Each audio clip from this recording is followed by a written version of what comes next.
Hello readers, and welcome to another day of reading. Today we are working on Module 3, Week 1, Lesson 3, and we have an awesome new story to read today. Before we get started, you're going to need your My Book and your composition notebook and a pencil. So if you haven't grabbed those, grab those things. Go ahead and pause the video. If you have those things, I'm going to get started assuming you've got them. We are going to start with our vocabulary today. So our vocabulary today, our first word is exclaimed. Say exclaimed. Very good. And if someone exclaimed something, it was said in an excited way. So this image here shows Jeremy exclaimed, or he yelled when he broke the window. Exclaimed. So if you were to tell me your favorite thing to do, go ahead and tell me what's your favorite thing to do. Go ahead, tell me. Awesome! I love that thing. That is Miss Meadows exclaiming that I love the thing that you love to do. That's exclaimed. The next word is twigs. Say twigs. Very good. A twig is a small, thin branch from a tree or bush. So a bird sits among twigs at the top of a tree. Twigs, it's a noun. The next word is surprise. Say surprise. Surprise is a noun. It's something you did not know you would see or do. So this, in our picture, this puppy, let me get it. Why is this one? There we go.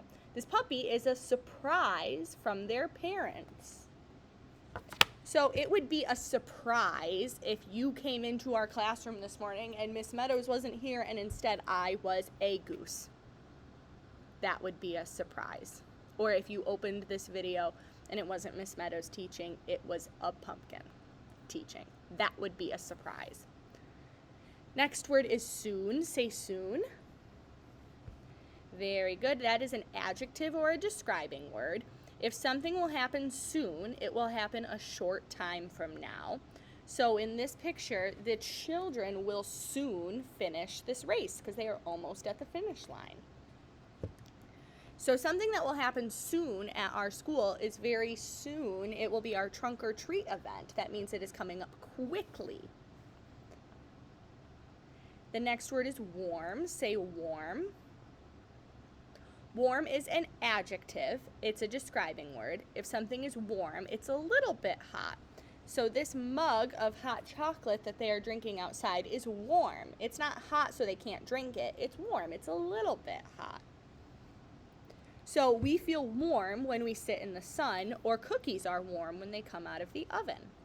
Our last one is empty. Say empty. Empty is another adjective, a describing word. If something is empty, it does not have anything in it. So this water pitcher is full, this water pitcher, but the glasses are empty. There's nothing in them. So for example, I'm trying to think of something I have that would be empty. Here, let's use this.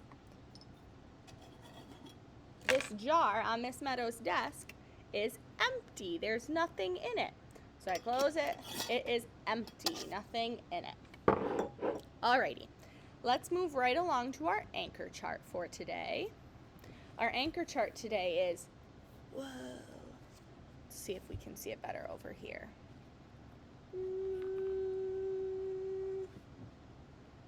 I think I have to angle it this way, is ask and answer questions. So as we're reading texts, we're going to ask ourselves questions and we're going to answer questions. So some questions we might ask is when?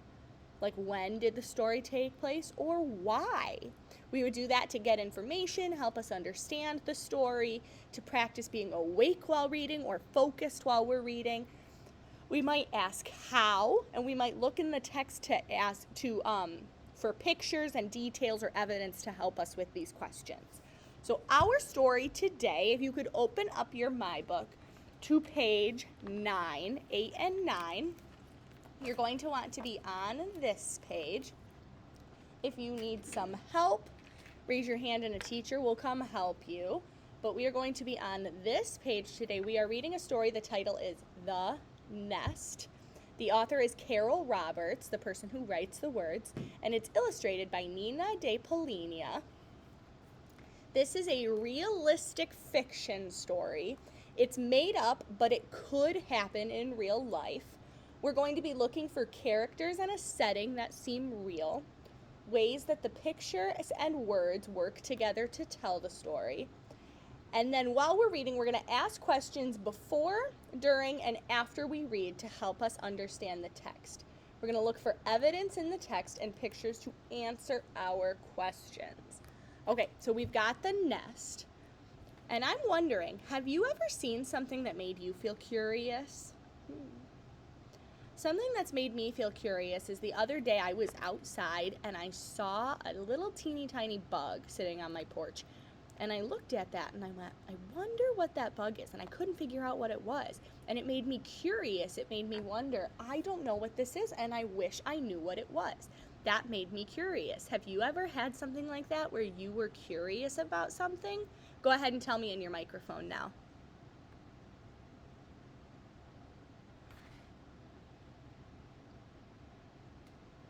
Yeah, that's an awesome story. Great job. How can being curious help you make discoveries? Well, I discovered about that bug. I discovered what it was because I had to go back and look up what the bug was. So I found out what it was and it helped me make a discovery because I was wondering. So take a look here. I'm going to just kind of go through the book. Don't turn your pages, just look here and look at some of our illustrations. What do you think this story is going to be about? What's a prediction you have about that story based off of those pictures and our title page? What's a prediction? I predict it might be about a bird. I predict there might be some kids involved in this story.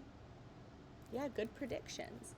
All right, let's do a little bit of reading. Go ahead, turn your page.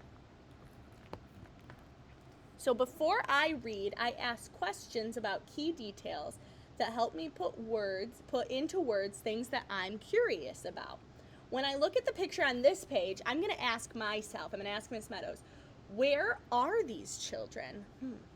What is that girl pointing to? I'll look for evidence in the pictures and text to answer these questions as I read. So I want to figure out where they are and what this girl is pointing to. Let's see.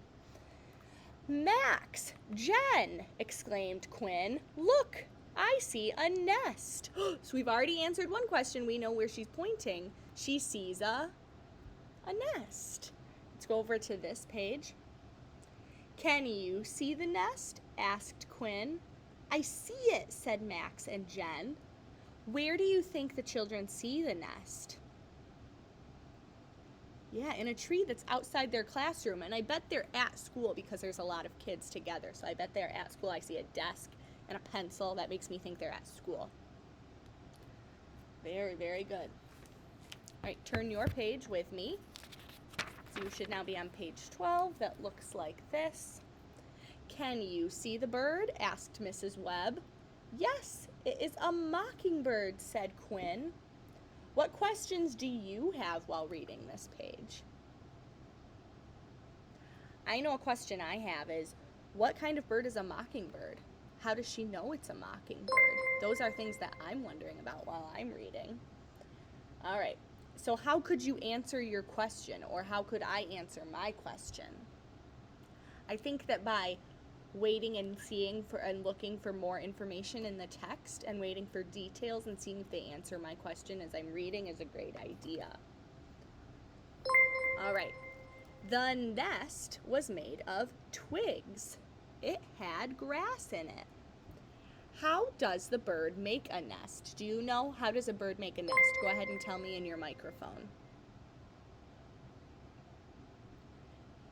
Yeah, if you said something like it uses twigs and grass together, that's a great idea. And you knew that because you were able to read it in your story. You pulled from that detail in your story. Go ahead and turn the page. Sorry about all that dinging if you can hear that. That is all my kiddos earning a bunch of points during lunch. Very good job, friends.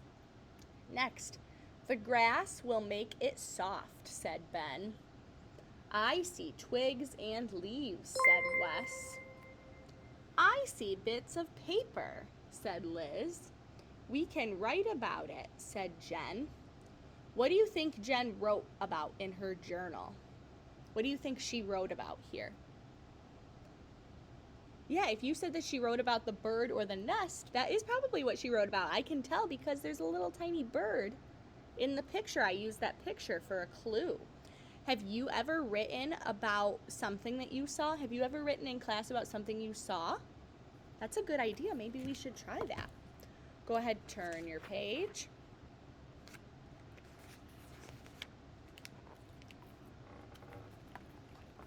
One day, a surprise was in the nest.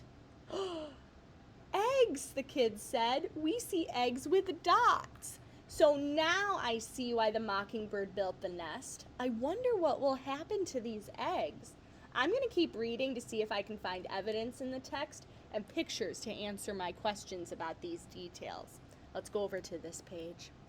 We will look at the nest every day, said Mrs. Webb. Will we see baby birds? Asked Quinn. Soon, everyone asked. Go ahead and turn your page. The bird sat on the nest. This made the eggs warm. The bird sat and sat for days. One day, the kids see baby birds. How special that they get to see that. Go ahead, turn your page. The mom fed the baby birds. The dad fed the baby birds. I have a question. What question do you have about baby birds? What is something you're curious about baby birds that maybe we could look into together? What's a wondering you have?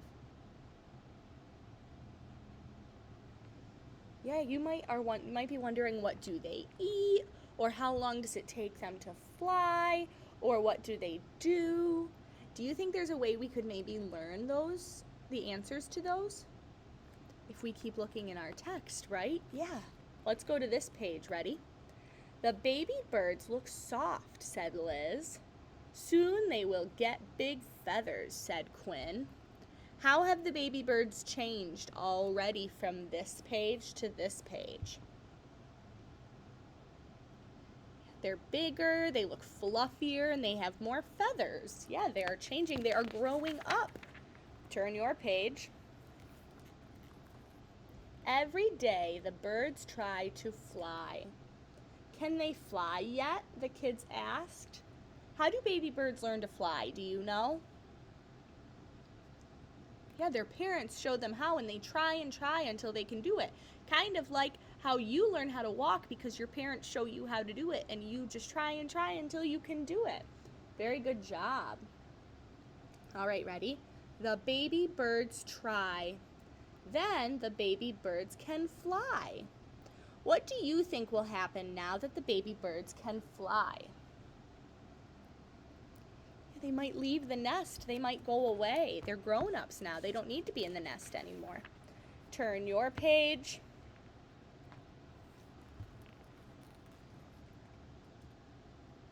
One day it was quiet.